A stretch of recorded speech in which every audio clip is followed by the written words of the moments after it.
Bold.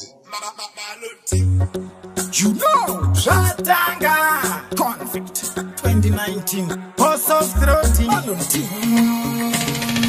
Kunzabot Parity Mutirimon Kuvatsika Gons Kushika Varova Coach 2019 Tirikuda Crown in Amaloni Shatanga Tini Mambo Mahiti and the sofa at Natifiti Maloni Katsira Chipiti Nakara Patono Mafans and the Pasiti President Trauya Mambo Mahiti and the sofa at Natifiti Maloni Katsira Chipiti Nakara Patono Mafans and the Pasiti Post of Throating and the Imberiti one Anosarenda Makwanise Kutimisa Kwatiri Kuenda Tisati Tatanga Tichiri Kupinda Ingawani Vamwe Vabo Vakauya Wakaenda Atisi kufona isusu tiripo uchida kuona kuti windi hasipo ungori bata bora isusu isko paketuzi akationa anoti tini mambo mahiti ende sofa atina tifiti Maloni Katsira Chipiti Nakara Patono Mafans and the Pasiti President Trauya mambo mahiti ende sofa atina tifiti Maloni Katsira Chipiti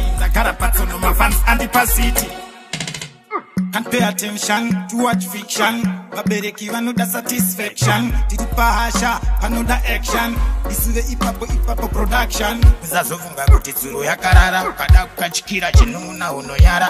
Watoparikira kana kuti wachokwara. Taita mawara unosara na mavara. Tini mambo mahiti ende sofa atina tifiti Maloni Katsira Chipiti Nakara Patono Mafans and the Pasiti President Trauya mambo mahiti and the sofa atina tifiti Maloni Katsira Chipiti Nakara Patono Mafans and the Pasiti Post of Throating and the Imberiti one Anosarenda Makwanise Kutimisa Kwatiri Kuenda Tisati Tatanga Tichiri Kupinda Ingawani Vamwe Vabo Vakauya Wakaenda Atisi kufona isusu tiripo uchida kuona kuti windi hasipo ungori bata bora isusu isko paketuzi akationa anoti tini mambo mahiti ende sofa atina tifiti Maloni Katsira Chipiti Nakara Patono Mafans and the Pasiti President Trauya mambo mahiti ende sofa atina tifiti Maloni Katsira Chipiti Nakara Patono Mafans and the Pasiti.